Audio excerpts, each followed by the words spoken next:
Eh, Hello and welcome back again. We're currently in the Civic Festival. We previously did a lot of talking around and exploring, talking to every random person we could find pretty much. Laying down our groundwork to finish quite a bit of quests. We don't have that many anymore. I think almost all of these we can still do requires us to visit the festival. So let's get started, not waste any more time. We'll already talk to Splinter, we'll start with Jolmy.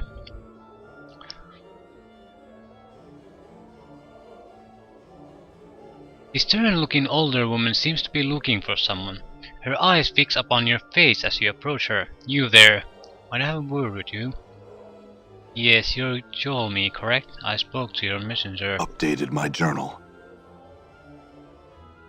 I'm pleased to meet you then. She gives a slight bow.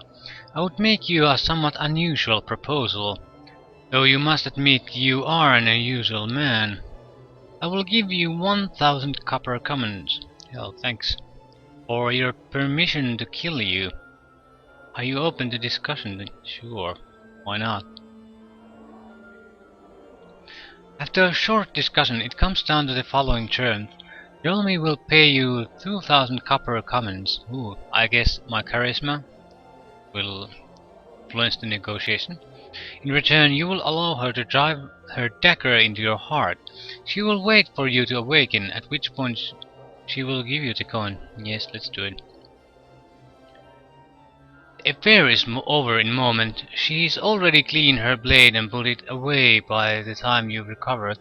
After picking yourself up off the festival hall floor, Ptolemy hands you several rolls of copper coins while you rub your aching chest. Somewhat disappointing, I must admit. Oh well, coin well spent nonetheless. Very well. Updated my Okay, journal. she murdered us and paid 2,000 gold for this.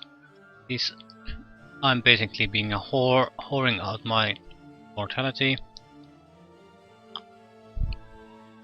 But it's easy coin, and we could use the money. I'm gone.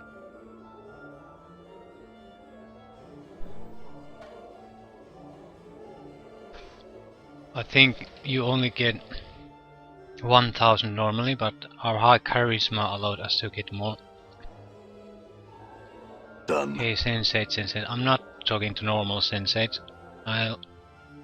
Yeah, we gained access to the private areas without joining the faction. So, but you have to recall that you were once a sensate to do that. Alright. It wouldn't matter us too much, but it's a problem if you join the faction earlier. You can join factions like Dustmen, the Chaos Men, I think Anarchists, things like that, Guardsmen, and if you join another faction you have to leave the other one, and you can't really, it might be trouble or you can't rejoin it. So I think it's less of an issue for those who aren't interested in faction, but those who already are or have already joined, it's a way to get the plot critical things without actually screwing you over.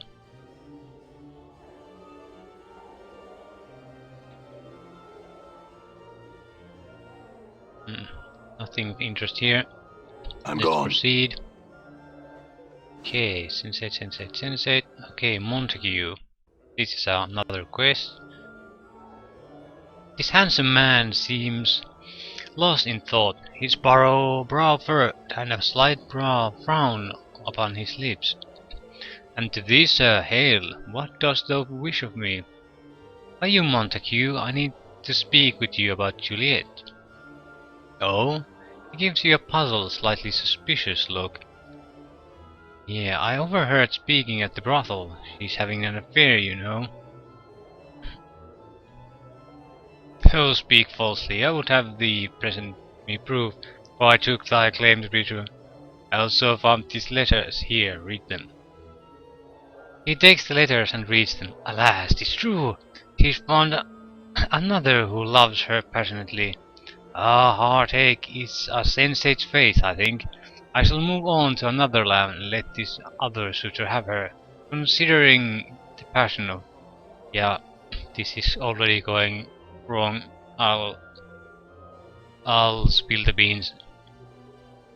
I think it's better in the long term for him to understand what kind of woman she's married to anyway.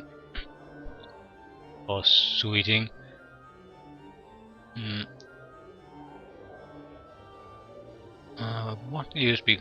She's trying to trick you into being more passionate.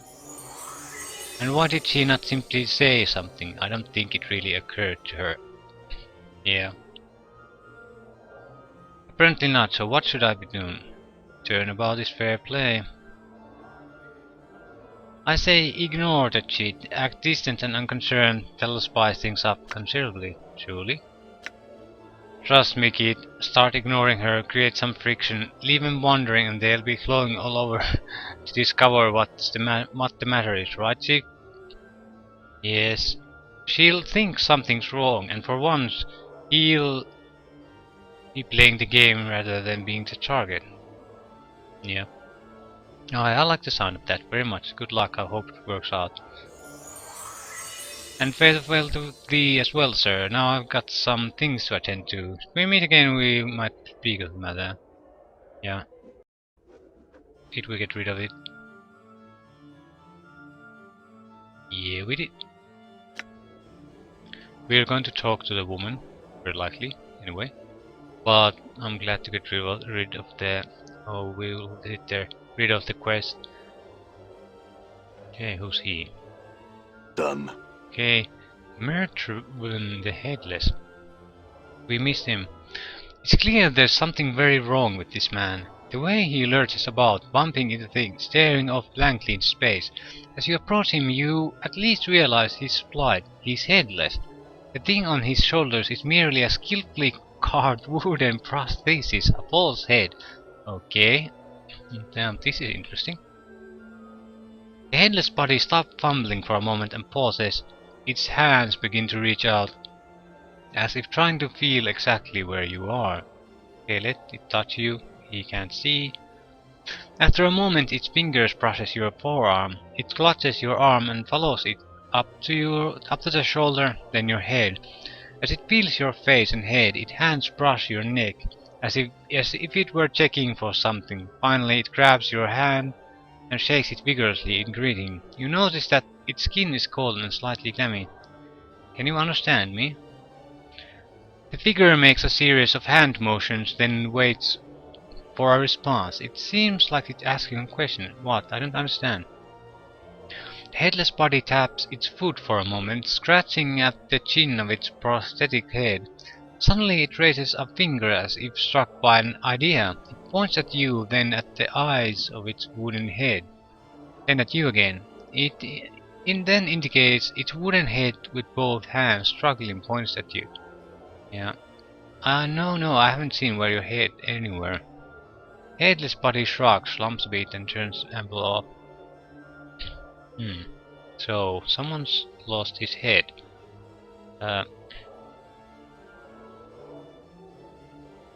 Lothar is the only place I can think of that might have it.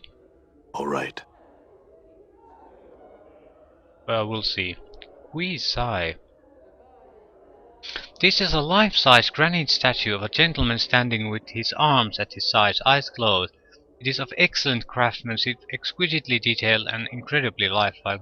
So much so, in fact, that you find yourself wondering if it's really a statue at all. Oh. Hey, touch the statue. You touch the statue to find that while the clothing and that adorn it are of grey glass rather than rock, the skin is as cool and hard as granite. Okay, why would someone clothe a statue? Maybe it's a little too anatomically correct, Chief? It was a rhetorical question. Sure, boss, I knew that. I'll strike it. As you make to strike the statue, its eyes flash open and it catches your fist. in an iron-hard grip. Narrowing its cold grey eyes, it speaks with a voice like two boulders grinding together. Why would you strike? Quizai. Forgive me, I only meant to see if you were truly a statue. Not slowly, Fran, you are forgiven. However, one feels you are lacking patience. Perhaps. So, my questions?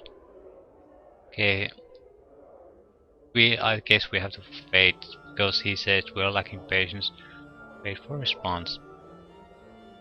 Yeah, keep waiting. A few minutes pass. Quizai does still fail to respond. Wait quietly. The statue's eyes open. He gazes at you with cold grey eyes. He speaks ponderously with a voice like two boulders grinding together. Your patience is noted. Quizai would speak with you now. Monte rolls his eyes and makes a gagging noise. Powers? No, not another bear that talks like this. Yeah. I have a question about you. He's very interesting. After a period of silence he speaks. Ask. Okay, who are you? We know that. We sigh. What are you exactly? One is of the race called Stone Princess. Quizai is Genasi of Earth. Yeah, it's a half-breed between a mortal and a elemental. Updated my journal. Yeah, an elemental. Quizai's father, an elemental creature of Earth, a Deo. Quizai's mother, a human woman of noble heritage.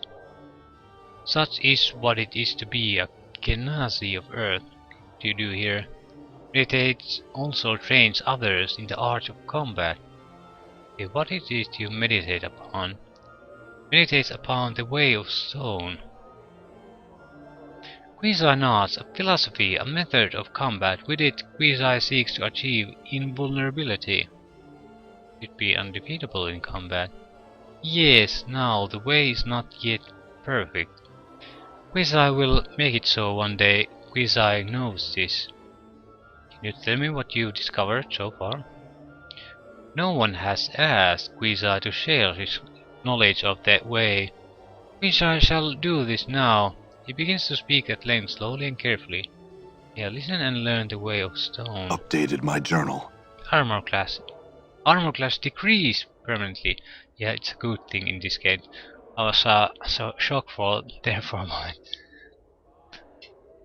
Oh god, I haven't played these games in too long. After hours of listening and many questions, you have come to understand what little of Quizai's way of stone he can teach you. In combat, you will use it to resist and deflect your enemy's blows, improve your armor class. Yeah, he doesn't know much. What do you do here? Meditation, blah blah blah. What about Revel Puzzle? Well, nothing, yeah. I think we got what he has to offer.